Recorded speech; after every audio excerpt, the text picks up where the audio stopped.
on, baby.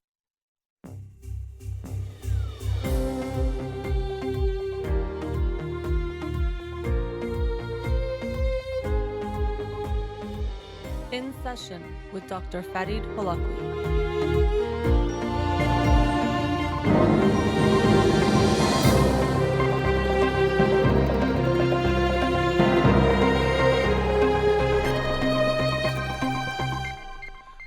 Good afternoon. Welcome to In Session. I'm your host, Dr. Farid Holakouee, and I'll be with you for the next 2 hours here on Radio Hamra. Studio number to call in, 310-441-0555. I'm a licensed clinical psychologist, so you can call in with any questions related to clinical psychology, including any emotional or psychological issues, parenting issues, and relationship issues as well. You can also follow me on Twitter or Facebook or Instagram to get updates on the show or suggest topics or books for the program, and the shows are uploaded at the end of each week to my SoundCloud page and podcast on Spotify and Apple Podcasts. Again, our studio number 310-441-0555. So to start off the show today, there was some news that people were talking, well, there's always news people are talking about, but something more related to relationships. Bill Gates and Melinda Gates announced that they were getting a divorce. And so I wanted to give you all the hot scoop and details and gossip about what's going on and what's going to happen next. I hope you can already tell that I'm joking. That's not what I tend to talk about on this show. If you were hoping for that, you're probably listening to the wrong broadcast, and you've been listening to me wrong as well. And so actually I wanted to talk about this issue of how people talk about other people's relationships, because of course, being that Bill Gates has been one of the most wealthy people in the world for a long time, and then also that he has been so involved in lots of conspiracies and different thoughts about things that he's doing, people were very interested in this. And in general, people get very interested in the lives of other people. Partially, there's a human tendency to this. We need to be, or needed to be especially, involved and engaged with what's going on. You know, obviously gossip, we think of it as this bad thing, and it definitely is. But there was a, if you want to call it, need or benefit in knowing about the surroundings, the relationships, reputations, who likes and doesn't like whom, and what has this person done to that person, has social value. Even some have argued that this could be one of the reasons for language, or one of the benefits of language, was that we wanted to be able to communicate about people and each other and what's going on. And so we needed the language to be able to express more. Now, again, when we look at evolutionary things, to say this is why something came about usually is a complicated conversation, and even the way we pose the questions can be misleading. But however, we know there is really significance in this. So we are also living in a world that's different from our brain's adaptation. Our brain adapted to a world where there wasn't the technology that we have now, and being connected to so many people in the lives of so many people, and you could watch TV and learn about other people's lives and get invested in their relationships, and watch a show like The Bachelor and see who's dating and getting to know each other, and then someone proposing to someone. These are all things that we weren't adapted to, but now they're in our environment, and so they affect us in ways that we have to be aware of. That it might feel a certain way, but it's because it's pulling on some old evolutionary types of psychology or mindsets that we might have. So people react to these types of announcements, divorces, marriages, when things are announced, as if it's very much involving them. And what's interesting is really what it's bringing up. It's nothing about the couple, because we don't know much about them, just some things on the surface.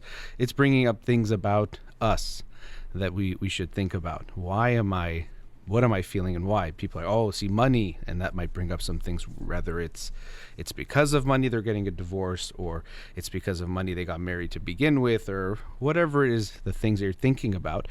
It's going to tell you less about Bill and Melinda Gates and more about you and who you are and how you value certain things. So just something to be aware of when you have these reactions. You go, see this, or they did that, or I bet you this is why. And those kinds of things I think are funny when someone says, I bet you this is why they're getting a divorce, when they don't know anything. all you're sharing is your own feeling and thoughts and things. So I'm not saying now it might make you think twice, which could be good and bad, but I want you to at least think about it for yourself of what is going on. So one of the things I did want to talk about is how people judge other people's relationships. So they'll say, oh, he's so lucky to be with her or him, or she's so lucky to be with her or him.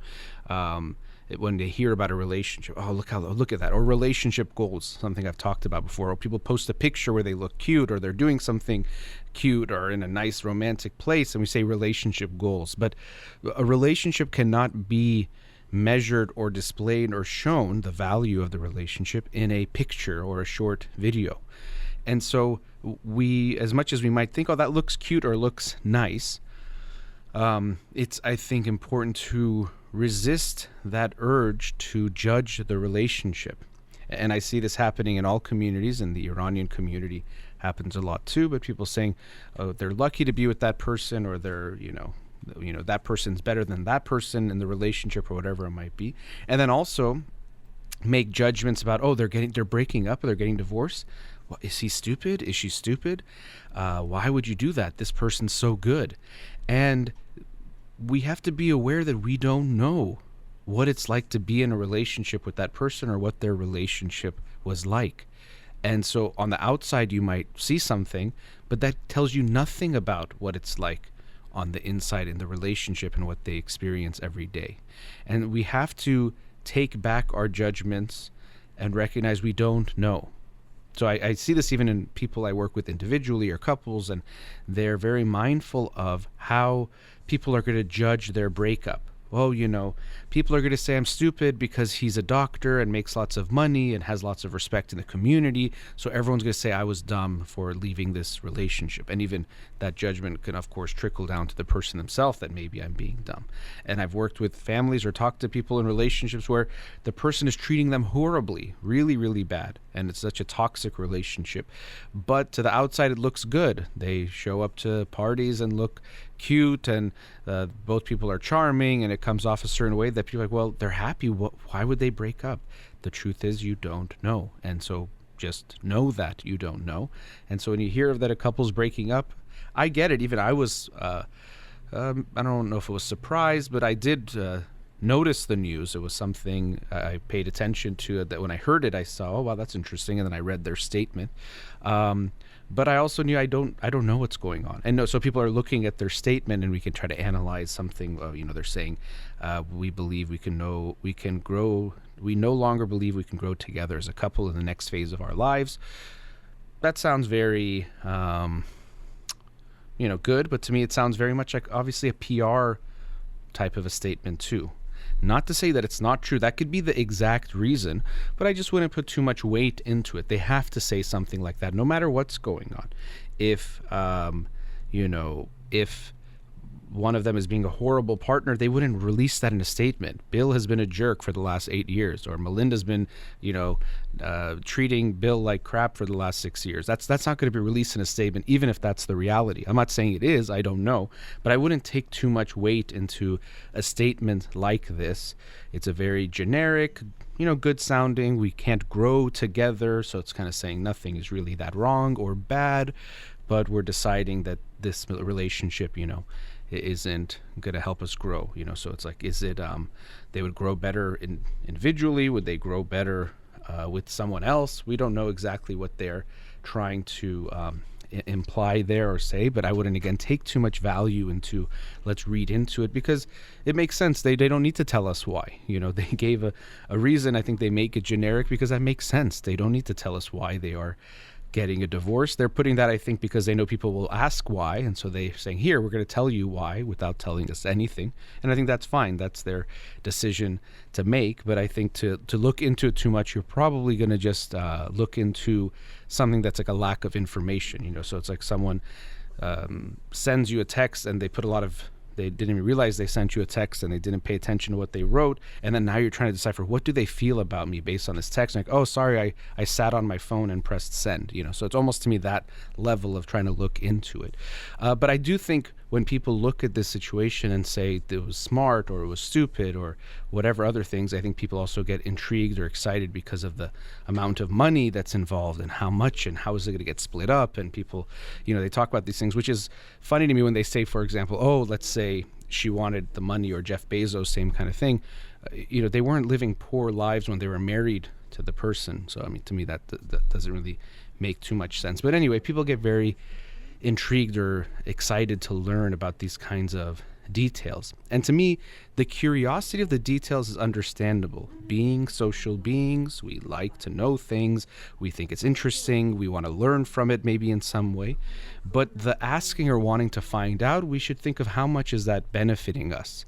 And I do think the more we focus on other people's lives or looking at celebrity gossip and news, again, it's interesting. We might enjoy it for a little bit, but getting too engaged in it is only going to hurt you and not help you and get you focused on things that are not really important and feel like it's interesting, but it doesn't get you very far. But coming back to this notion of judging people's relationships and then feeling that way ourselves, a good relationship is something that feels good to the people internally. That's the only thing that matters. How people are going to look at it or judge it is not important. And so when we're looking at other people's relationships, we should think that if Bill and Melinda or any other couple were not happy for whatever their reason was, they have that choice to not be in that relationship. And I probably will never know the reasons why. And similarly, I hope you would have that same mindset when you're getting into a relationship, and then also when you're evaluating what to do in the relationship. Of course, when you meet someone, there are some things on paper that it's good to feel you're a match, because the more matched you are, the better it is. So it's not saying don't care about those things. So we look at those things, but that's the start. On paper, that's the starting point. But then how we feel with the person, how they treat you, how they bring out the best or the worst in you, and all these more important factors, that's how we should assess the relationship, not how is it going to look. And actually, I think social media has unfortunately had a negative impact on this, because people do think about how are we going to look on Instagram, and when we post pictures or videos of us, oh, we're going to look so cute, or we're going to look so good, or people are going to be like, look at him or look at her and the person they got, and that's going to make me look good. This already existed, but social media just exaggerates that and amplifies that, rather than just the people in your small surroundings that would see you and get to judge you based on who you're with. Now we might think of the potential millions and billions of people in the digital social network that we have that can judge us and maybe look at us in a better way. And so people might be focused on that. But what a relationship is, the value of it is how you're going to feel, and you do feel in the relationship. So pay attention to that. And also with families, the same thing. In most families, they care, but Iranian families were very, very status focused. Who is the person you're marrying? Who's their family? What's that person's job? What kind of money they have? What kind of reputation they have? And all these things. And I've seen countless times where parents don't even care how the person is treating their son or daughter, but just because they're good on paper and is going to look good, no, just marry them. It doesn't matter if they're being mean to you or treating you bad. Oh, you'll figure it out. Or, in marriage, things will change once you're married. He won't do that anymore, or she won't do that anymore. And they're just so focused on the status and the way it looks on paper and the way it's going to make them look, that they honestly at times won't even care if their child is suffering in this marriage. And I think that's really, really bad and horrible, and something that we should be looking at.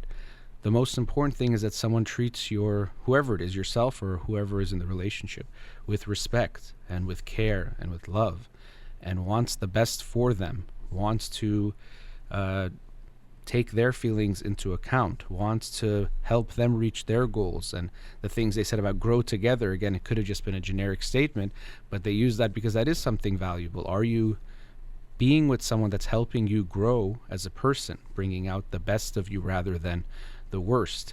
There's something called the Michelangelo effect. So Michelangelo, when he was sculpting, he famously said something like, when it came to sculpting his famous statue of David, It wasn't that he had to create the sculpture. He saw it in the block of marble that he had. He had to just remove all the parts around it to leave what he saw, or what he was trying to create. And so the Michelangelo effect in relationships is being with someone that helps us get rid of the not so good, but also helps us grow as a person to become that ideal self, or towards that ideal self. We'll never be perfect, but get to our ideals, our goals, living a meaningful and purposeful life. So yes, we're going to hear the news and be curious and wonder, but you're not going to know. Even if you try to read articles, you might hear something, and people are so thirsty to get something. Oh, Melinda's friend said this, or Bill's friend said that, or there's a report of this, report of that. Because we're social animals, we want to know these types of things. But I think it's important to be aware that you're probably going to waste your time. You're not going to get clear answers. Even if you hear one story, it doesn't mean you're going to know the full picture. We're very quick to judge, and our judgments reflect less about the thing that we're judging and more about us. So if someone comes and tells me, I know why Bill and Melinda Gates got divorced, all I'm going to know is they're going to tell me nothing about their relationship, but I'm going to get to hear some things about them that they're going to say through this couple. Oh, it was money ruins everything. Oh, you can never trust to this or trust to that. All they're telling you is about them, not about the people that they are judging. So the curiosity, understandable. What we do with that curiosity, like what we do with any feeling, that's the part we want to think about and be a little bit more intentional about. And lastly, again, want to reiterate that point of how we judge relationships. You never know what it's like for two people who are in a relationship. You never know what it's like to be with someone. So if you think someone is so lucky to be with so-and-so, that's what it's like on the surface. You think it's lucky, you would want to be with that person, or you think that's a good person to be with. What it's actually like to be in a relationship with them, you don't know, and you shouldn't judge that because you don't have the information to make that judgment. All right, let's go to a commercial break. Studio number 310-441-0555. We'll be right back.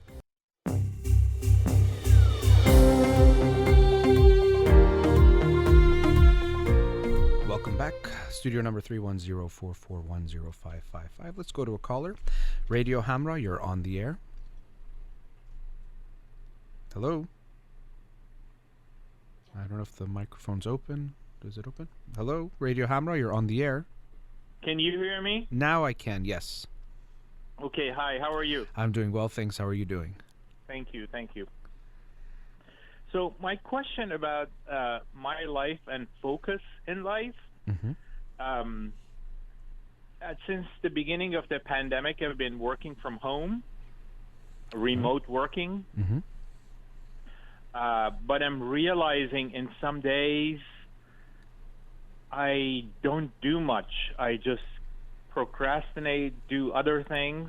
I have my regular corporate work job, and I have a side hustle. And in both of those things, I realize that not every day, but in some days, I just do maybe 1/10 of what I could have done with my time. The rest of the time, my mind wanders. I go on my phone. I do side things that it's inconsequential to my end goals. And some days, I write the tasks that I need to finish. Maybe I get, one item or 1/10 of everything that I need to do. A part of it, I think it has to do with the fact that, my question to you, if this is normal, or a part of it, I think, is I don't know if I'm normal. I get the fuel of my life by interacting with other people. So when I have a Zoom meeting, even though it's a Zoom meeting, it's just 10 minutes or half an hour. Afterwards, I feel charged. I feel like I have the gas that makes me go.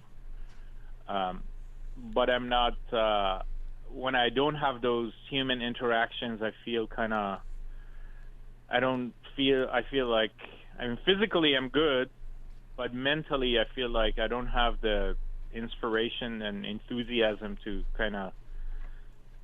make me go and be more ambitious. So, Does that make sense? Yeah, it does. Of course, there'll be more to make sense of in asking you what else is going on. As far as if it's normal for everyone, working from home was a big adjustments. Some people thrived more than others. So, like anything, there are some typical things that happen, but people respond differently. It seems like you're saying that being around others or interacting with others gives you energy. Also, Exactly. which it could be part of, when we talk about introversion versus extroversion, people that are more extroverted get more of a energy from other people. Introverts sometimes actually get drained of energy, but so it could be partially that.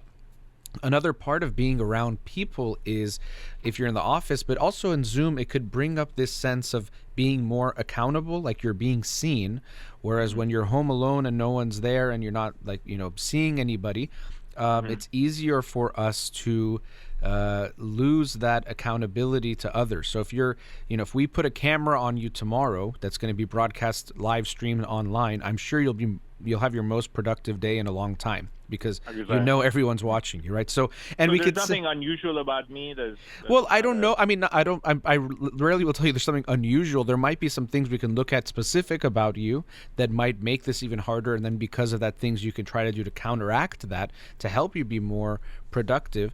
But a lot of people felt this dip in productivity. Or I work with people that are working and also students in high school and college, and there's this strange feeling of you're in your room and it's where you go to school and it's also where you do your work, but it's also where you do everything else. And so sometimes having separate spaces can be important. Scheduling your time as if you're on a schedule can be good, to help it so you're more productive. But, there's some things we can try to do, but it is important to look at your individual psychology, personality, and what's led you to get to this point. And also other factors, and I'll ask you about them, your work and how you feel about your work and this side hustle and other things, those can have an impact too. So if you don't like your job very much or don't feel passionate about it, well, then even more these things of not being accountable and working from home will affect you. I wanted to quickly ask you in the parentheses, I don't know how related, I think it's related. So I am an extrovert, but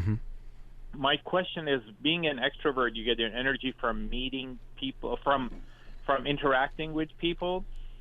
I think in my specific case, I get even more energy if I'm interacting with people I haven't met before. Like new people kind of energize me more.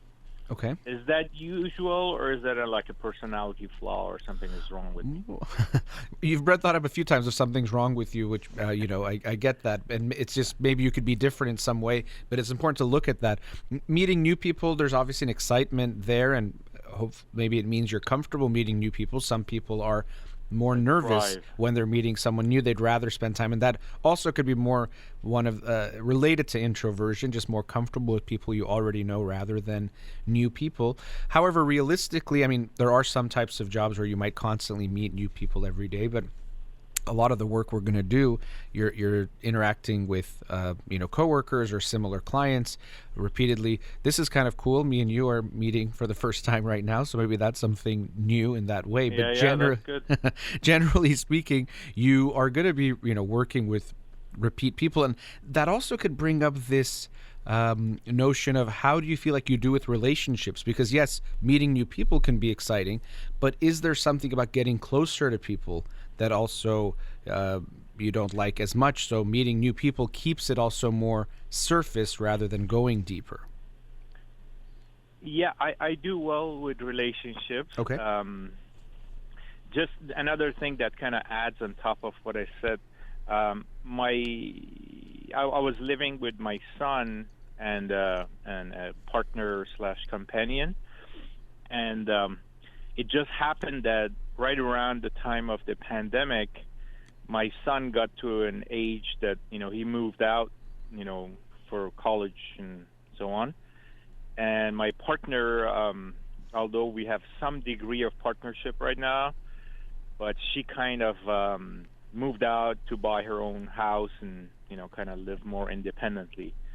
So I lost that part too, and I think that may have something to do with the overall picture of that, me not having enough enthusiasm or be enough energized enough to do things. If you're talking about just in general, not just because I don't want to emphasize everything on the extroversion, but if you're, your son not being there, then a partner being there, and then the pandemic, you did go from being around people and interacting and connecting with people probably way more than in the pandemic. It dropped a lot, which it did for everyone, but your drop off might have been more extreme because of these life changes with your son and partner. Tell me also just some information about yourself. How old are you? You have one son. Do you have any other children? Give me some of that background too. I'm mid-50s, and I only have that one son, and I'm divorced.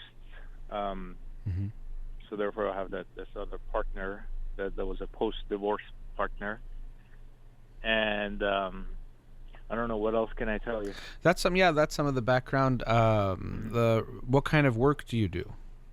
Well, I do intellectual work. I do I work with software. I make software. So it's that's the other thing. I love to be outside and just exerting energy and using my muscles.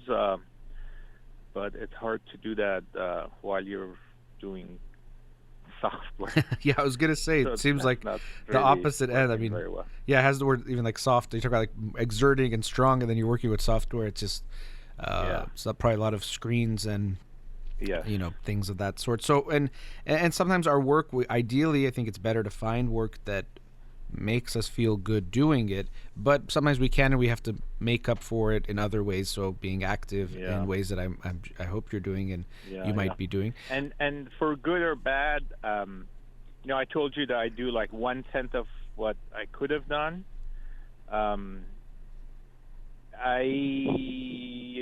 Because of, I don't know if it's being smart or what it is, but it's people I work with, it's not suffering. Even though I'm doing 1/10 of what I could have done, everyone is happy with me and everything. So I don't feel that pressure from that side that, oh my God, I'm going to get fired. I better do more of this. And even side hustle, I am losing money. I'm literally, because of lack of enthusiasm and not doing things, I'm not making as much as I could have, but that's being compensated by stock market doing so well. So maybe in the back of my brain, that's there's a thing going on that says, hey, you're fine, you have enough, more than enough, way more than enough that you need, why bother? But that's the mindset that is comforting, but comfort has two sides to it. Comfort sounds nice and cozy, but it also tends to mean we're not fulfilling ourselves or we're not going to feel good long term about what we're doing. So even as you said with your work, you're doing 1/10, or you're not really putting in a lot, but it seems like it's enough. But enough means just to not feel any negative things. It doesn't mean it's going to make you feel good or that you're going to feel good about it. And so as human beings, I discuss this on Monday's show a bit too, but we're still animals in the sense that we're trying to expend less energy a lot of times to survive and just be okay, but our higher order type of feelings and wants require us to actually put more input and effort in. And so we have to always overcome this tendency towards not doing, because that's the easier, and in some ways our emotional pull is going to be that way, to do actually more to feel better. Because that's what it seems like, as I'm hearing you now talk it, life is good, like you're not suffering in some way or in some huge crisis and you're not going to make it, financially or anything like that, but you're feeling unfulfilled in what's, at least the way I'm hearing you. I feel somewhat unfulfilled. Like, for example, I have always wanted to learn how to fly an airplane, and I think I have the means to do that, but I'm not doing it. Well, I could put some of that because of COVID, but now that's almost over now.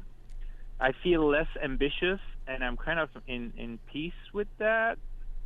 But then there's this, how you have that duality or maybe multiplicity in your mind, that there's like so many voices talking, but then there's this other voice that says, hey, you're not doing that. You should have done that. You could, fly, learn how to fly, maybe have your own airplane and do a lot more. But you're not doing that because it's fun. It's sun, good food, and Yeah. traveling. I travel every couple of months.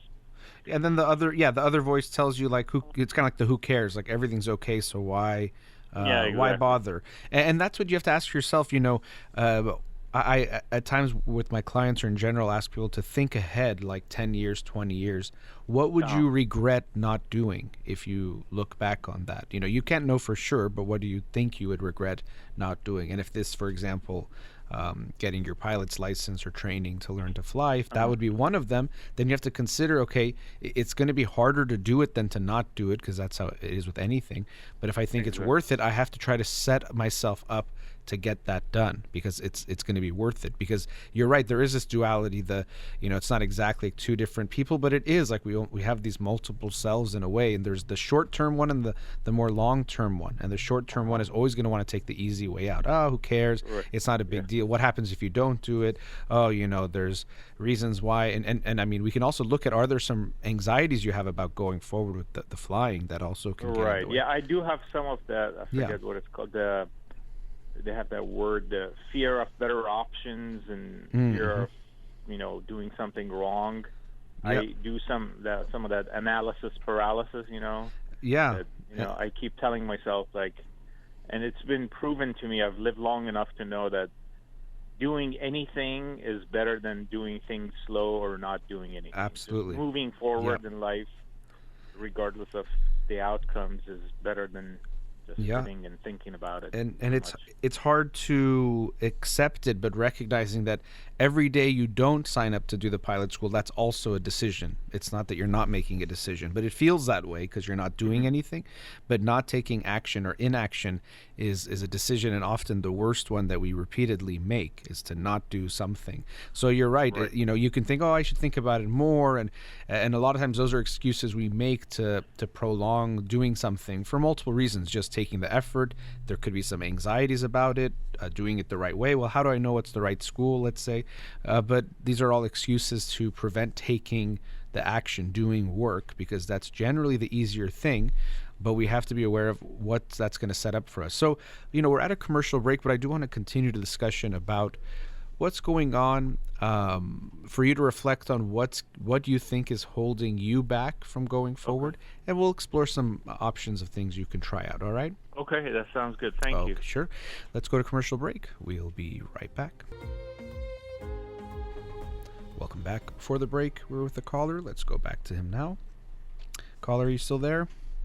Yes. Hi. Okay. All right. So, as we talked before the break, there was this kind of a lackluster feeling you're having. Things are okay, but you're not feeling totally fulfilled. And I did ask you before the break of what comes to your mind of what's holding you back. You said COVID and things are going on, but I'm wondering what's your kind of feeling, and also, were you much more productive before in your own time? Have you seen a big change? Because there's some things That's I a want to good ask you about. Yeah. question. So I'm an engineer, so I do numbers. So if you put it like 1 to 10, if 10 being most productive, before these COVID and staying at home and remote work was happening, maybe I was like 7 or 8, 6, 7 or 8. Maybe now I'm 2 or 3 or 4. Okay, so that's a pretty big drop. How do you feel overall? Has your mood gone down?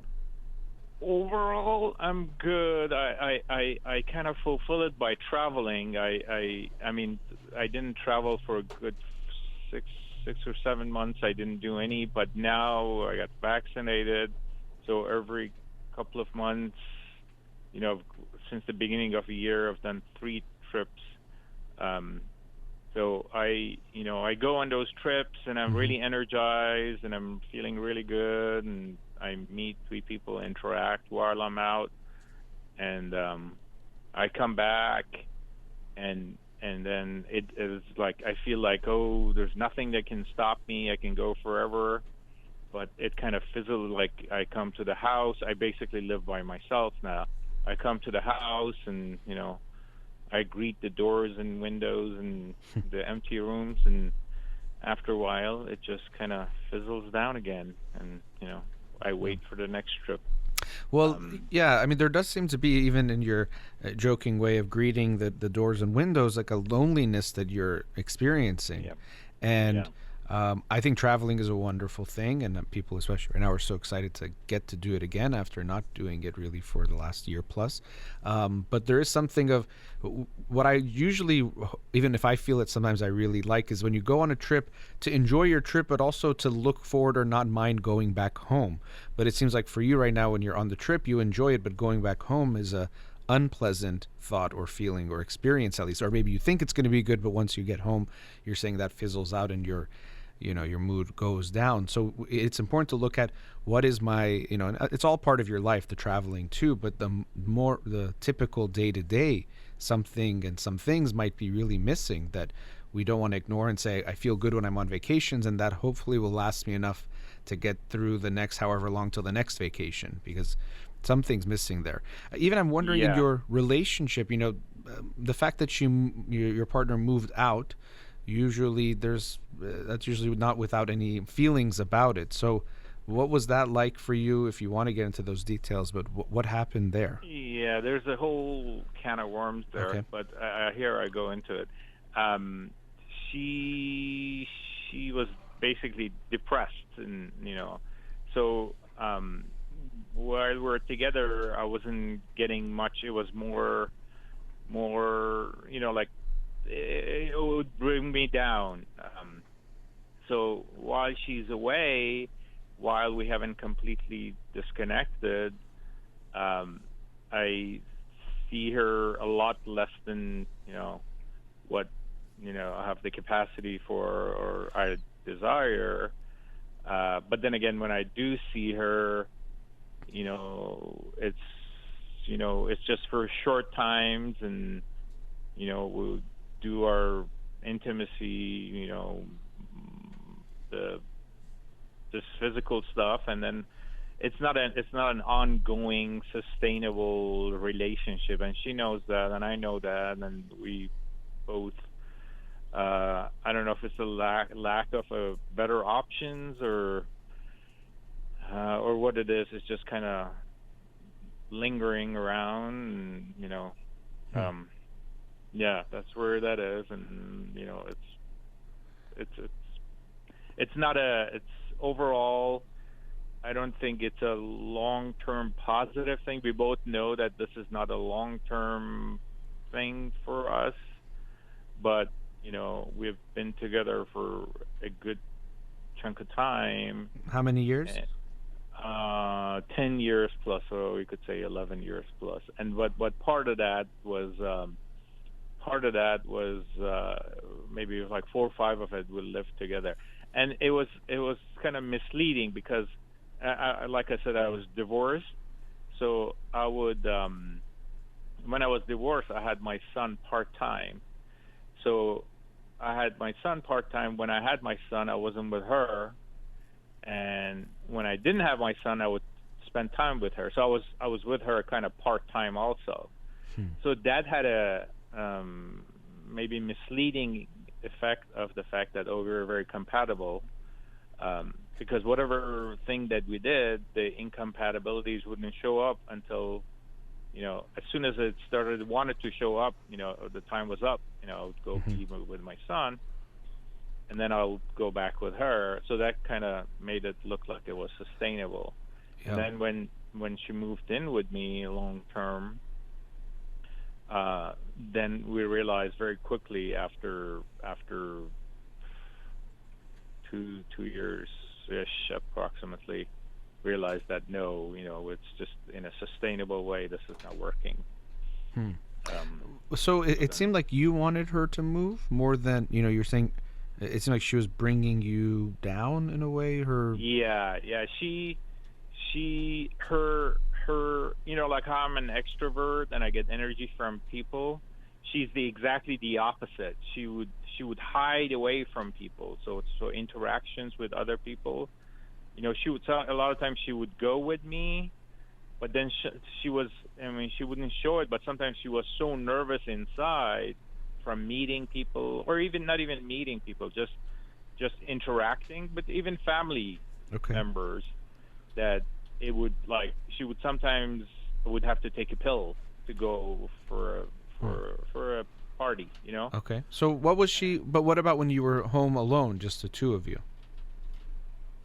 When I was home alone, she would like watch excessive many hours of TV and you know, we would spend some time together, but she didn't have, you know, that zest for life, the thing that you just go out and you say, hey, I want to do this, and you know, travel. And she would get those things, but like a period of time, or a short period of time, she had this thing that's like, oh, let's do this, let's travel, let's cook, you know, let's do that, and then it would go down for like, you know, maybe for like 2 months it was down, and then for 2 days she would have zest for life.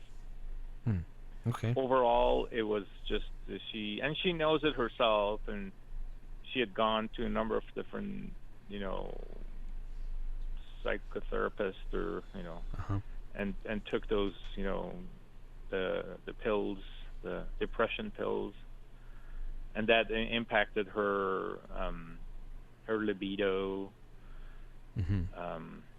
So yeah, you know, even if we look at your relationship, it's like you're there's a bit of a comfortable way out here, where it's not being with someone that really you want to be with or might push you more or something, but not breaking up with the person you're with. So there does seem to be this, you know, again, the sense I'm getting, and I don't know if it's just because she wasn't the right person, but getting too close, like you didn't want to, the closeness wasn't quite there at the level, like it never was there, you're saying before, because of your son, and then once it was possible, it seems like it wasn't working out. So yeah, maybe you're just not a good match, but maybe there's something about getting close that is bringing up something. So again, if we look at this theme, it seems to show up again, you know, it's just comfortable. Okay, I have someone, we see each other sometimes, and we have intimacy, and you know, but I don't know if there's the emotional intimacy and closeness there, and it's also not ending, which it is. I get it, 10, 11 years. I'm not saying a breakup is easy, but there is this sense of the comfort zone is showing up again. Yeah, there was the comfort zone, and I mean, we got emotionally close as anybody can ever get close, very, very close, and physically very, very close to. But that depression showed its head, and I felt like, you know, I can't, you know, that I mean, and we felt close enough that we would, you know, when you live together or are together for a very long time, you really feel the other person. So she felt the fact that I wasn't happy, and I felt the fact that she wasn't happy. Yet we had that emotional connection built over the years, and it kind of still continues. I mean, somebody said, like, if you've been with someone more than 5 years, they're family. Yeah. Then they could be family, but you could say, you know, I can't live with you. It's not really fulfilling. Well, I mean, and you can also, I mean, but that doesn't mean you have to. I think that also sounds like an excuse that you have to stay with her, or you need to stay in this relationship because now she's family. You're right. There's an emotional bond and attachment that's going to get formed after that long. And of course, if we care about someone, we care about how they feel. But it doesn't necessarily mean, well, if someone's kind of feeling down, then we need to not be with them. I don't know how down she was, but I'm wondering, how do you deal with your own sadness or being sad? Is that something comfortable for you, something you can tolerate? I bike. Okay. That helps. I go under the sun, climb mountains, and those are very healthy, I mean, general habits and coping mechanisms. But I'm just wondering if there's an avoidance of feelings also that you might be dealing with, or generally the way you approach feelings is to get away. So if she's sad, again, we don't like it, and it depends on how severe and prolonged and all of those things. But I'm feeling from you this sense of I don't want to feel sad, and that can also lead to things like avoidance of work or things that don't feel good, going towards the comfort and not going into what might not feel good but might be more meaningful. That's generalizing, because clearly you've done a lot of work and done things. So I'm not Yeah, trying to I make mean, that. you're correct. With her for a number of years, I don't know how many, 2, 3, 4. I felt responsible for her depression, and I felt like we are partners, and I'm a part of this, and I'm trying to fix it. You know, we'll do this, and we'll do this approach. I was trying to find a causality that, you know, that these breadcrumbs are leading you to being depressed. And it took me a long time to realize that, you know, maybe there is no causality, maybe, and I'm not. I mean, people like you guys go to school for many years.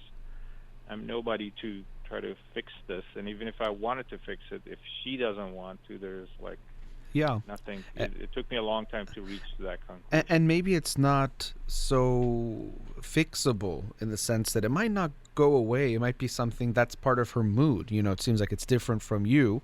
How she's feeling for herself is most important. But, you know, and even if it was a therapist with someone and that, you know, you can't fix your partner, or you shouldn't be actually even focusing on that. The way you even said it, there was this, okay, and it seems like that's how you've dealt with a lot of life, which has a lot of pros. There's a problem, you fix it. But then sometimes there's problems that don't get fixed, and we have to see if we can accept them at some level, or deal with them. And I'm getting that sense that part is hard for you. That, okay, she's just kind of down, and she's going to kind of be down. And you could choose not to be with her. That's obviously a choice. But it seems like, well, if she's down, I just don't want to be around it anymore, because that's a little bit easier. But I also don't want to not be with her, because that doesn't feel good. So again, I'm getting the feeling of it's easier, but not facing it directly. Either, okay, I can live with her and accept that she gets depressed or has this mood that's different than me, or going to parties is hard for her. But it's either, okay, if that's how she is, then I accept it, or be with someone else. But it's like, again, you're picking half of both. So you're kind of with her, kind of not, rather than... I like to think of myself in the transition, except my transitions take a long time. Yeah. So we have both kind of accepted the fact that, you know, we don't make each other happy in long term, but, you know, with COVID and everything, and also with at this age, it's not, you know, you just don't snap your finger and the next person shows up and... Well, but that, see, and that's itself something, right? Snap my fingers means I don't want to be sad in between.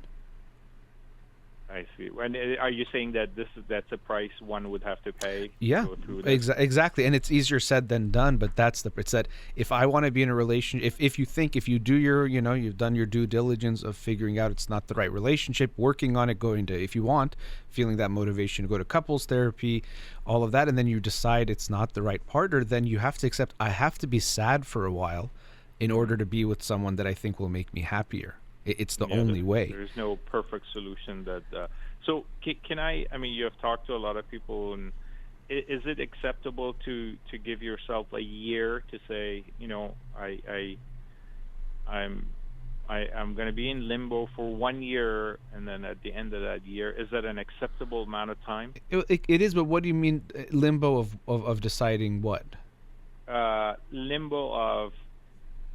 Okay, if I tell her that, okay, we're through, I'm not going to see you again, we're not going to have a relationship, kind of expect to be sad and you mean the get into another thing in about a year? That limbo afterwards, you know, so we always say like time heals, which it definitely does, but it depends on what we do at that time. So you break your leg, if you run on it every day, 1 year won't heal it. But if you see doctors, get a cast, give it rest, it could get better in I don't know how many months. So time is important, but it's what you do with the time that can be even more important to determine what happens in between.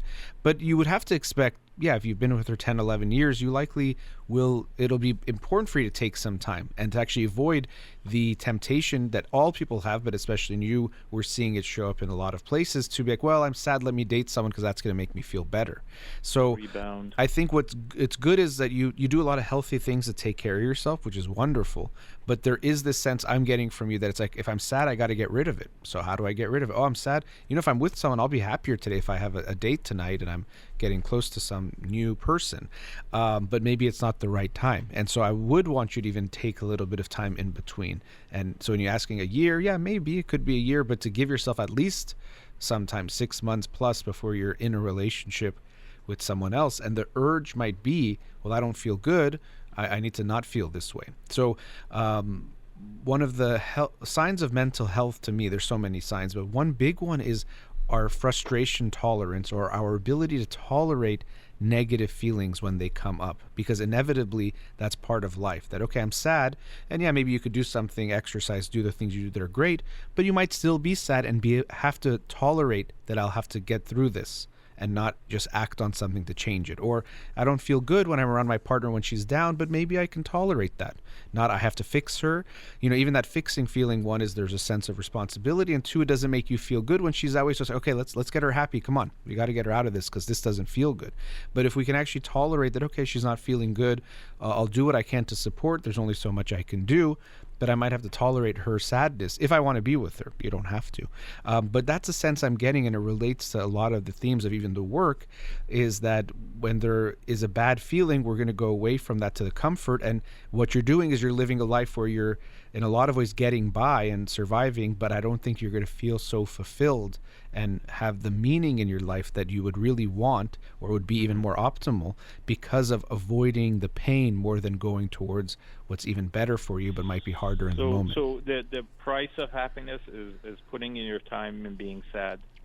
That sounds almost oxymoronic, but I think that's true. And happiness is an interesting word. Like lots of psychological terms, we use them in different ways. Sometimes people mean like joy or pleasure in the moment, and what I mean is more like a fulfillment and contentment. Happiness, the more longer, slower burn of feeling good about your life, which means, yes, a lot of times in the moments you won't do what feels good because you're going towards something greater or bigger, which will require you to do that. In that, quote, air quotes, sadness, that the time that I'm putting to be sad, is that in preparation because I'm not ready for another relationship, or I may pick the wrong person because I just want to be happy for the moment? Or are those like the fear of making the wrong choices? Is that why you have to pay that sadness price? In the sense, yes, but it's more that also when you are saying goodbye to someone, there should be some sad feelings there that you need to deal with and express, rather than trying to, then the next person just becomes a drug. And you could get lucky and choose the right person, but you also might not be ready to create the right relationship if you haven't grieved the last person. So if you're using them to help heal the pain of the last one, or to actually numb the pain of the last one, you're not going to create a good relationship with them. And so the urge is there, because the quickest thing that'll make you feel good is probably actually call her back or to be with someone else. But we have to resist that urge, because there's some healing and some things to process to then get ready for the relationship, both in our emotional sense and then to choose the right person, to not just if we're trying to get away from sadness, anyone will do, and it'll be short term, and but then you're not dealing with the actual issues that are there. So, then looking at the work, also, I think this is something to be aware of. How am I avoiding the negative feelings? And when you're around people, maybe it feels too big. There's more accountability. You probably get energized also, but the accountability might make it that it's going to feel bad not to do it when people are watching, rather than it's just the energy you're getting from them. So there does seem to be avoidance is one of the coping that almost everyone does to a degree. That's what all procrastination tends to be, is avoidance. And so it does seem to be that avoidance is a go-to for you. You deal with things in a very healthy way, the exercise in other ways. But there is a theme of avoidance that runs through all of that I think is going to be worth evaluating for yourself. Avoidance. So do you have an avoidance pill that people subscribe? Yeah, the avoidance pill is it's a bitter one, I'll tell you that much, because it's going to be tough. And even looking at, I'll wrap up now, but I can, even going into therapy for yourself, looking at where has this come from? Usually in childhood, for example, how were negative feelings dealt with? How did your parents respond to your negative feelings or being sad? Or how do they talk about being sad? A lot of families, it's like, oh, don't be crying, it's weak, or you're this, or why do you care about this? Right. Yeah. Or anger, oh, why are you getting angry? You can't get angry at me, you shouldn't get angry. So a lot of times we've been taught from a very young age that negative feelings are bad and you shouldn't have these ones that don't feel good. And then also we haven't been given the coping mechanisms of how to just sit with that. It's a strange thing, but parents, of course, you try to cheer your kid up, but you also want to show them that it's okay when you're feeling sad. We can wait, and it's going to pass, and you're going to be okay. We don't have to quickly get rid of it. And so those are some things to reflect on, and I would recommend going to your own therapy. I think it's good for everyone. Really? What kind of therapist should I choose? Someone you feel comfortable. Well, no, psychologist? psychiatrist is more for medication. Of course, some of them do therapy as well. But I would say, psychologist, a therapist that you feel comfortable. Think about, male, female, age, Iranian, not Iranian, what kind of demographics, and then try to meet with someone and then see if you feel comfortable. And then once you do, this is like a long-term type of thing. It's a relationship type of thing, 6 months, a year. I may get the acronym wrong. Was it CBT? Cognitive behavioral therapy. That can be helpful. A good thing for me? It can be. I don't think there's one school of therapy that's the right one.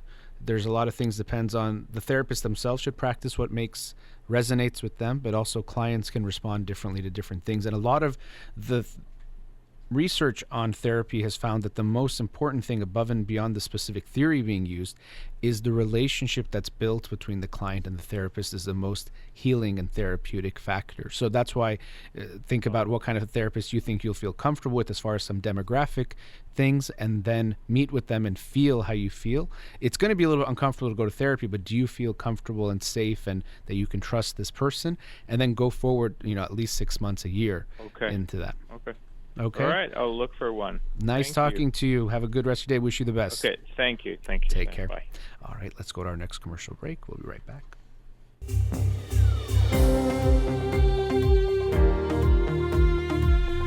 Welcome back. With the last caller, there was some themes that came up. I wanted to continue the conversation on those themes. This issue of tolerating negative feelings when they come, the feelings that don't feel good. When I say negative, even that's an interesting distinction we make, and sometimes it makes us have a judgment on them. Positive feelings, negative feelings. Really, when we're saying negative, what we mean is that they feel unpleasant. And really, all feelings, we can also break them down into looking at it's making us either want to approach something or go away from something. Sometimes it's more clear. You get to the edge of a cliff and you feel some fear, and it's telling you go away from the cliff. That's scary. That's not safe. But other times it's going to be less clear what we're feeling or why we're feeling the way we are, approaching or getting away from, or what's happening. So something makes you sad, even getting away from that. What does that mean? But so the feelings that don't feel good, those are the ones that we tend to have more issues with. Now, even with happiness or feeling good, we have to be aware of how we manage those feelings. It might sound strange, but sometimes actually when we're happier, we might make worse decisions because when you're in a down mood, you might see the negative more. But when you're in a really, really good mood, sometimes you're overly optimistic, so you're out of touch with reality in that way. You might think, oh, nothing could go wrong, everything is fine, because you're in that mood. So we also want to be aware of our moods and our positive feelings as well, because they can have consequences that can affect our judgment and the decisions that we make. But usually when people think of tolerating their feelings, we're talking about the negative ones, the ones that don't feel good. And was very happy to have Dr. Mark Solms on the show last week. And as I've mentioned, his research and his book, The Hidden Spring, has definitely affected the way I'm looking at a lot of things and aspects of our emotional experience or just human experience in general. But if we look at what we go through when we feel something bad, it makes sense when the way he describes the homeostasis, and we're going away from homeostasis. When you have that negative feeling, it produces this demand for work to get back to that balance point, that set point, that homeostatic balance. So you're feeling sad, you want to get back to feeling calm or okay, or you're feeling mad, you want to fix whatever is in your way, or get rid of whatever is in your way or frustrating you, or make the wrong right in some way to get back to that balance, which makes sense that demand is there. But at times, in order to really function and do things better for our longer term interests, we have to be able and willing to withstand, tolerate, even sometimes create a negative feeling for ourselves, a feeling that doesn't feel good in the moment in order to do something better. So for ourselves in the long term, you need to call your insurance company and you know they're going to give you some issues. So that's what avoidance is, right? I feel bad about calling, and if I call, I think I'm going to feel worse. So I avoid that bad feeling in the moment to not do it, and I distract myself, I do something else, but I pay the price later on. The issue I need to take care of is still there, and of course sometimes gets even worse. Now it's delaying, maybe it's going to get late, maybe I lose an opportunity, whatever it might be. And usually it can still be somewhere in the back of your mind as you're ignoring it. You don't just feel good, you might also feel anxious or worried about that thing. So what we would say is best for us to do in that moment is say, okay, this doesn't feel good, but I'm going to go into the negative feeling. And that's what can feel so counterintuitive, because the feeling is telling you go away from. But a lot of things we do that create mental health and overall well-being require us, ask of us, to go into the negative feeling. Another really big one for me is when we're in relationships and want to bring up an uncomfortable conversation. So this is what a lot of couples deal with. They're having dinner or they're whatever they're doing, spending time together, and one partner has this feeling of, yesterday what my husband or wife did made me sad or upset, and do I bring it up or not? And in that moment, everything is nice. They have this little feeling inside, but the feeling between them and the interaction is feeling good and nice. And so the easier thing, what you're generally going to get pulled towards, is don't say anything. Just keep it to yourself. Enjoy the dinner, enjoy the night. Let's just, not make things worse in that way. But if we think of what's probably healthier for our relationship, we'll recognize that it's probably healthier for me to say something, to actually bring it up. So I have to go into the negative feeling, not away from what it's telling me to go away from. So as a psychologist, and if you've heard me on the show, I do talk over and over again about the importance of our emotions and our feelings and listening to them. But by listening to them, it doesn't mean we just act based on them. That's going to make us very reactive and will lead to lots of negative consequences. But take it in as information. Oh, I'm having this feeling of not bringing up this issue with my husband or my wife.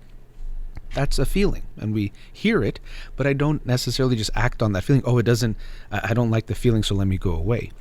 We can think about it and recognize, actually, as much as I don't think it'll feel good in the moment, or I have my anxieties about it, I think it's the better thing to do, and so I'm going to go forward. And here's where we recognize that we can have multiple feelings and drives. I talked about this Monday night, that you, as a human being, one of the challenges I think we face is that we have different feelings that come up about different things at the same time. And how do I determine or pick which thing to do? That can sometimes be very, very challenging. Do I do this thing or that thing? They both feel some way. I feel good about avoiding this, or I don't want to go towards it, but I also know it's good to talk about certain issues, so I want to go towards that, and so I have to make that decision.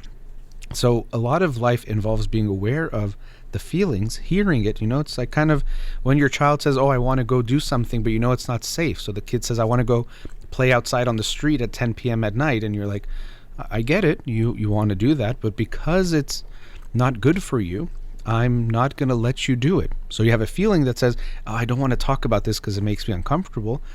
I hear that, but I know it's better for me to have that conversation, so I'll go forward anyway. So it's complicated and very complex, these various aspects of ourselves, the fact that we can feel two different things at the same time, because we can think about two different outcomes if I go this way or that way, and they both bring up a feeling, and at times they're conflicting, and that's what makes it hard. Part of you wants to go towards it, part of you wants to go away from it. And I used to say that to clients years ago, and it felt right, and now understanding more about the brain and these aspects of consciousness that I've discussed on the show recently, it makes sense. There are really these two parts of yourself in a way. It's understandable. They both have value. The comfort in the moment, doing something more challenging that might have longer term benefits, both have some merit. Sometimes you should do the thing that's short-term gratification. We always talk about delaying gratification, which overall we bring it up because it's hard to do and it's better for us, but sometimes we want to enjoy the thing in the moment. So we have these different things that we are being pushed and pulled towards. That's one of the challenges we face being human. But one of the things we have to be aware of is that in order to make it to any type of a goal or do something meaningful, it'll almost always require you to go into some negative feeling, at least initially. Oftentimes, once you get past that negative feeling, things start to feel good. Even sometimes immediately after, you bring up a conversation, your partner responds well, you feel a weight off your shoulders and you feel much better. Sometimes it takes more time, but the thing we have to be aware of is the only way we live a happy life is going into the negative feelings. I think the caller said something along those lines. The only way you're going to live a fulfilling life that you're content with is if you go into some negative feelings, and actually a lot of the times going into those negative feelings, tolerating it, getting through it, and ending up somewhere much better than you would if you went the other way. Let's go to another commercial break. Studio number 310-441-0555. We'll be right back.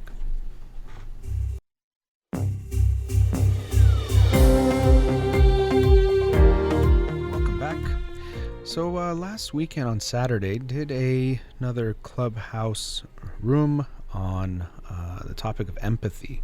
And so I also wanted to remind the listeners, so I've been doing the book clubs on Mondays at 1 p.m. So I hope you can join those.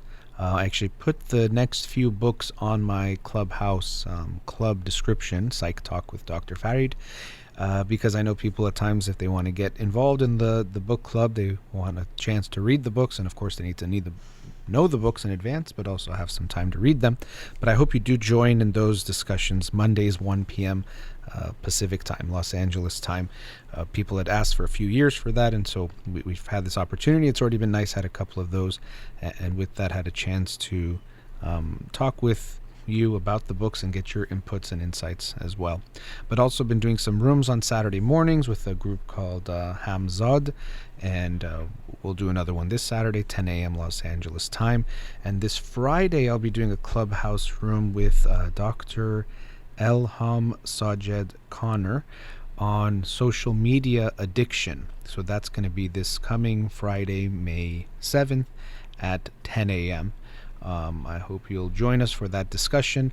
It's going to be kind of like a Q&A and panel, so we'll share our thoughts, but also want people to ask their questions and share their thoughts as well about social media addiction. And I know it's kind of funny to do social media addiction talk on Clubhouse, where I think some people are already getting addicted and spending too much time on there at times. As I'm promoting it, I know there's an irony there.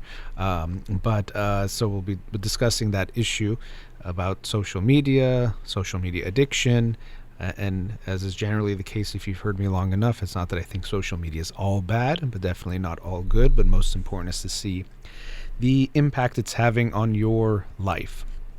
How are you using it? How is it using you and interfering in your life in different ways? So on this last Saturday's discussion, we talked about empathy, and I thought it was a interesting discussion. As is always the case, I am sharing my thoughts and things that I've already learned or thought about, but also learning from the people, and it makes me rethink things. But, we look at empathy, this ability or tendency to feel what other people are feeling. And of course, when I even say that, we're trying to assume, we're trying to make a judgment. But let's say you see someone that's sad and you yourself feel sad.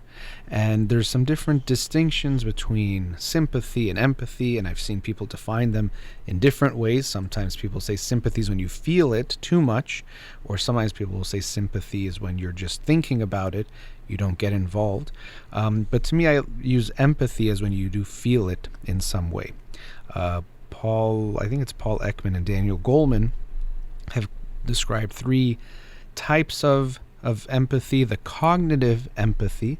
So cognitive empathy is just the way you can think about it. So for example, if someone says, okay, I'm going through a divorce, you're like, oh, they're probably sad or feeling heartbroken or something. You can think about it. So you can just think, oh yeah, that makes sense, that if someone goes through this happens. So you're not feeling the feeling yourself. You're more just thinking about the situation and what you would understand or think someone would feel in that situation.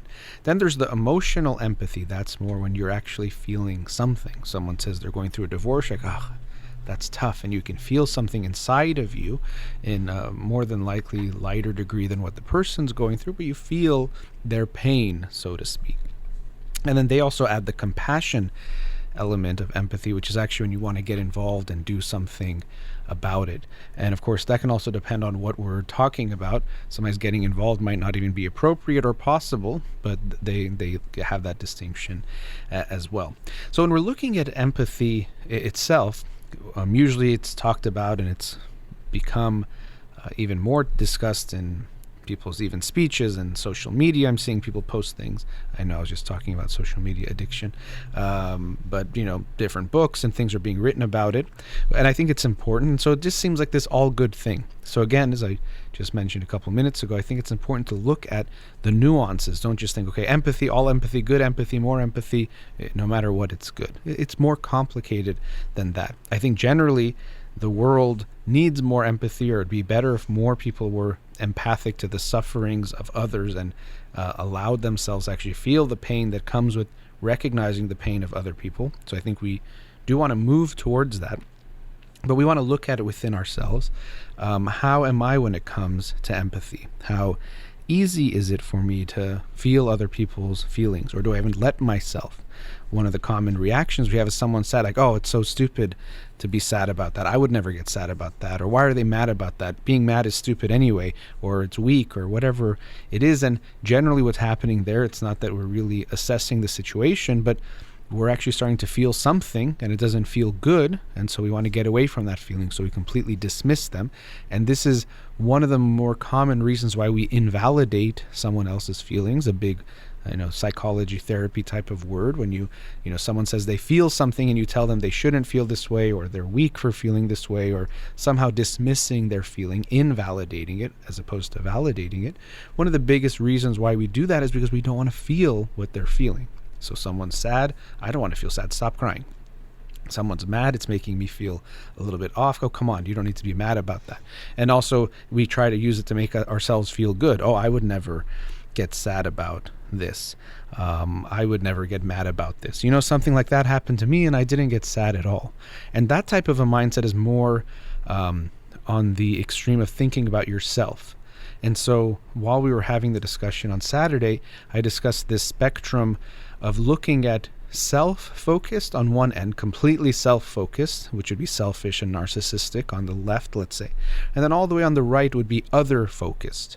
And actually, if you go to too much of that extreme, that's not healthy either, which I'll get into. So people that are too far on this left side, in this imaginary spectrum I have in front of me, they're too focused in themselves. They can't see outside their own head, in a sense, to see other people's feelings or pains or what they're going through. So someone's sad and they just can't go there. They don't want to go there because they don't want to feel something. They want to feel superior at times. Oh, I don't feel those feelings. Now, they've definitely felt all the feelings they're saying they're not going to feel. But it just serves them in some way. They've learned to adapt in that way, to focus just on themselves, protecting themselves, seeing their own feelings. So someone who's narcissistic or on this end of the self-focused spectrum, if you're having an argument, they won't see your side. So like, okay, let's say, I can see how you didn't like I did this, but can you see how I didn't like what you did? It's like, no. Or I just did it because you did your thing. I don't know what you're talking about. I did nothing wrong. It was all your fault. It's not my fault at all. So people are too much self-focused. There isn't a healthy degree of understanding or trying to understand or even wanting at times to understand other people's feelings. There isn't even a curiosity and a care about what other people think. There's a preoccupation with the self.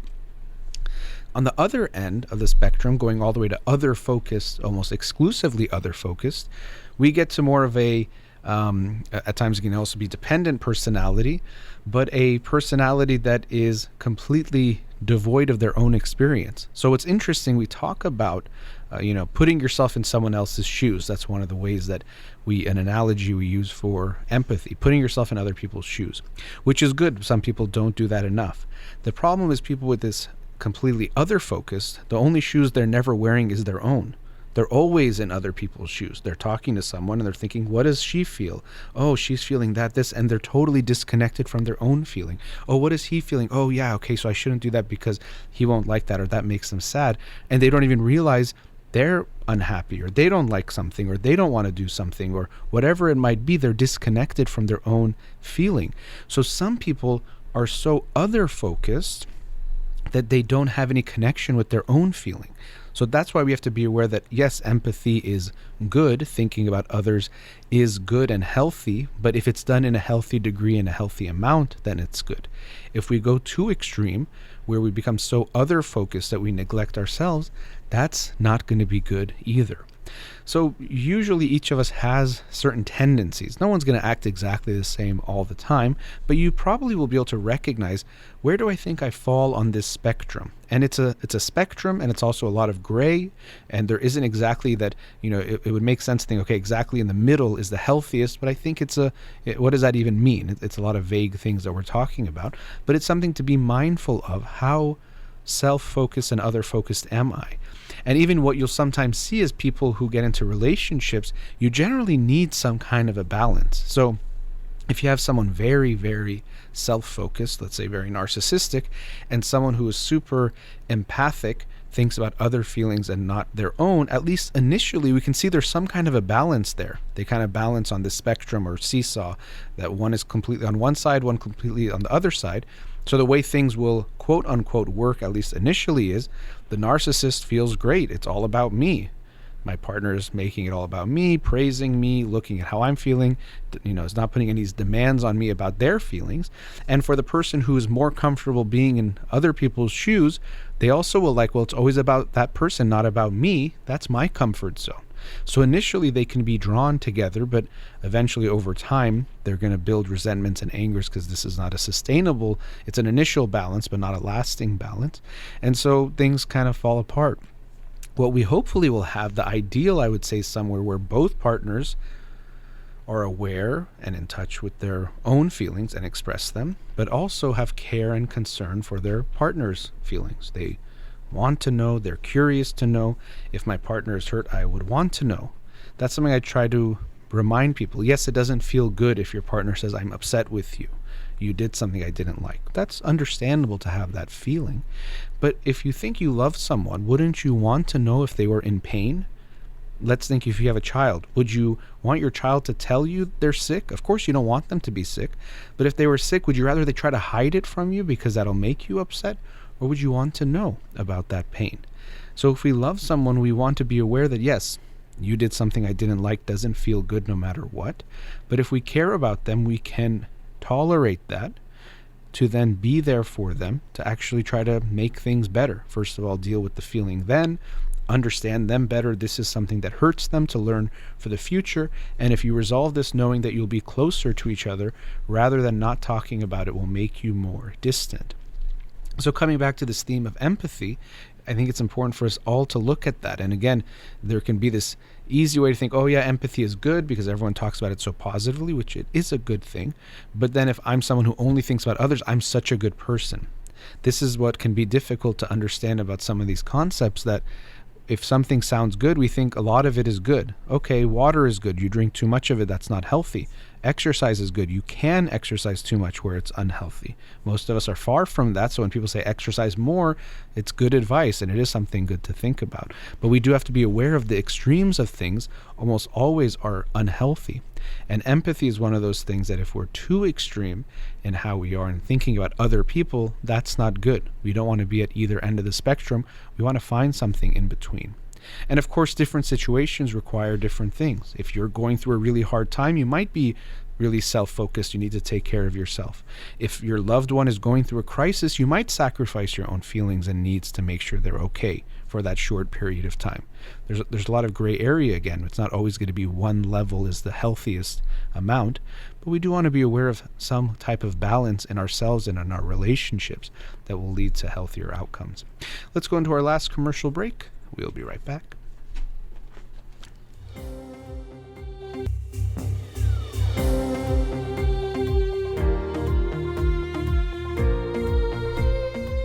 Welcome back. So to conclude the show, continuing the discussion on empathy. So I was saying we want to look at it. One of the ways we can think of ourselves is on this spectrum between self-focused and other-focused, and we need some of both in different aspects of life. Different situations, circumstances will ask and require different things from us. I also wanted to talk about another area of our capacity for empathy. I almost said capacity, which I guess would be the capacity for empathy, which is going to be limited by a few factors. So the first one is our curiosity and care for others. Do we even want to feel for other people, which can relate to that spectrum I was talking about. But even in our capability of how well we can manage being empathic, so feeling for other people, one of the significant factors is how close we are and the way we feel about feelings or our own feelings. So if I am out of touch with my own sadness, I can't be there for you in your sadness, because actually empathy requires me to feel a bit of your pain if I really want to be there for you. As a result, if I'm out of touch with my own pain, I don't want to get in touch with my own pain, it's going to be very difficult. There's going to be this block. So, even maybe I'll think I want to help you, but if you come and say, I'm really, really having a bad day, or things have been going really rough, I'm feeling really sad, that's going to make me feel something. And if I start to block that feeling, I'm going to block how close you and I can get in that moment. So this is actually why some people will even say individuals who have gone through some dark times. Now, we've all gone through some dark times, but even people who have, for example, experienced depression, they actually can be better at empathy because they've gone through their own pain and their darkness. They've seen that dark side, and as a result, they are able to actually understand other people's pain better.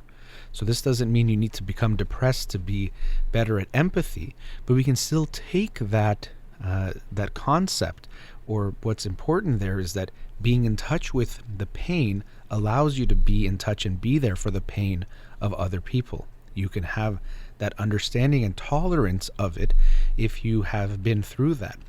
A little bit unrelated because it's about leaders, but I think it's Nasser Raemi.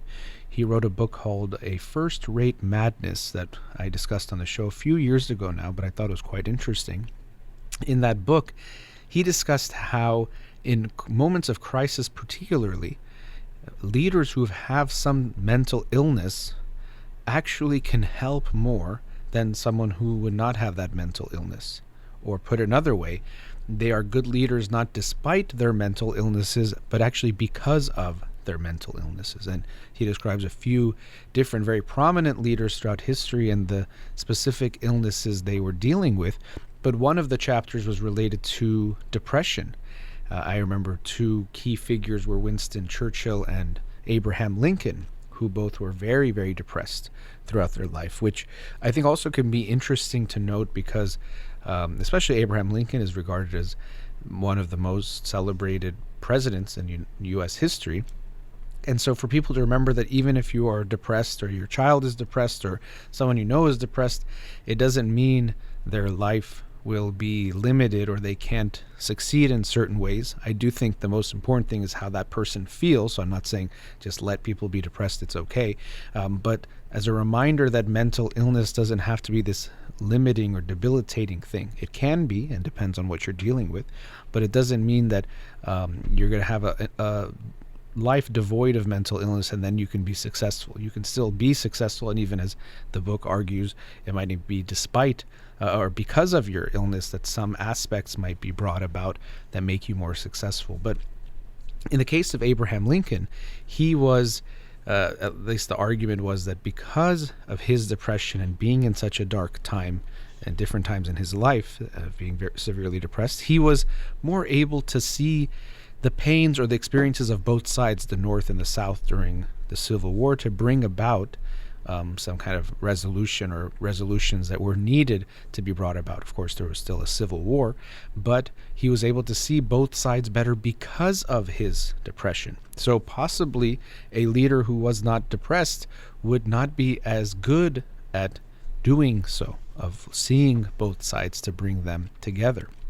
And with Winston Churchill, it was more about the realistic side of seeing the dark side of Adolf Hitler, that he saw him as a threat, where Neville Chamberlain was kind of fooled by him, meeting with him, and he said, oh, he shook my hand with two hands or something like that, which was a sign of that we were close and friends, and he thought, oh no, Hitler's not a threat to Europe and to the world, we don't have to worry about him. And so Nasir Qaemi was arguing that actually it was because of Winston Churchill's experience with depression, the black dog, as I think he referred to it, that he was able to see or be in touch with the dark that was there, more than someone like Chamberlain, who, not having those experiences, was almost too optimistic and missing the reality of what was going on. But so now we don't have to become great world leaders, and you don't have to go through a significant dark depression in order to be more empathic. But being empathic does ask and require of each of us to be more in touch and comfortable with those negative feelings. So this is another area, I've talked about it a few times recently, of being comfortable with negative feelings, as I talked about even with the caller today. And it could be possible what he was going through with his partner, something, if he's still listening, to think about. I try to be careful not to talk too much about the past callers when they can't respond and give their own input. But it is something to be aware of, that if we want to be there for our loved ones, we have to be comfortable being sad or feeling a negative feeling. I have to be okay going there, or else I'm going to limit you or block you. You're a little bit sad, that's enough, I don't want to get more sad. Or it's happened a few times, you've brought up this issue and I can't handle it anymore. I have to be open and willing to tolerate that, which means I have to be in touch with my own sadness. But because it doesn't feel good, our tendency is to try to get away from these feelings. So going back to that homeostatic type of mindset of emotions, you don't feel good, you want to resolve it and come back to that. That's understandable. Or you want to get away from it. That response completely can make sense, and even we could say there's a natural tendency towards that. But we have to see what's the long-term costs we might be paying, and there are many, if we avoid those negative feelings. And also we need to look at, how do we judge certain feelings? In most families, sadness and anger, for example, are looked at very, very negatively. You should not feel those things. Even maybe explicitly you're told it's weak or it's bad if you cry. People won't like you if you cry. And even implicitly or through their behavior, your parents, they get annoyed by you, or they don't want to be around you. Or another reaction that can make children get rid of their feelings is overreaction. So this is kind of, I don't know if it's too much empathy, but it's actually not being able to contain the feelings. So the child is crying to their parent, and the parent starts crying or getting so freaked out, or we need to do something about it, that the child doesn't feel safe expressing those feelings. So you learn that my feelings make mom or dad feel bad, or make them really scared, or it makes me feel bad because when I show it, they respond so strongly that I feel bad. It's safer for me not to show those feelings. And then I don't show those feelings, but unfortunately, I know I still have them, so deep down I feel bad. And this is a very sad pattern, a very unfortunate and heartbreaking pattern that we see happen in lots of children, and then when they're adults still dealing with that, outlined very well by Alice Miller in the book The Drama of the Gifted Child, where you have these feelings, of course, because you're human. When you express them initially, you get some kind of negative response from your parents, either the explicit verbal, this is stupid, weak, bad, all those things, or they overreact, or they make you feel bad about it. And so you learn, okay, it's better to hide those feelings. Let me put them away. But then you still experience them. So even if people like you, but you're hiding those feelings, you think, well, they like me, but if they only knew what's going on inside of me, they wouldn't love me, they wouldn't like me. Even mom and dad, they say they love me, they're hugging and kissing me, but I'm hiding these parts from them, and if I showed them these parts, they wouldn't love me, so that means I'm unlovable. These parts of myself that are very real, that I experience from day to, even maybe every day, but sometimes at least, they're there, but I can't share them with them, so they don't love me. And this is why I always encourage parents here, and when I'm working with clients in therapy, to be very aware of how they respond to their children's feelings. that yes, we know it doesn't feel good to feel bad, so maybe we think we should try to get them away from those feelings, but it's going to come up. It's part of life. And so what's more important is how do you respond when they feel bad? Not that we can or should make it a goal for them to never feel bad. That's not possible. The only thing you're going to do is you might not see the bad feeling because they're hiding it or putting it away, but it doesn't mean it's not there. So if you're a parent, think about this, but even as an individual, think back of how would you feel if you were sad? Could you go to your mom? Could you go to your dad?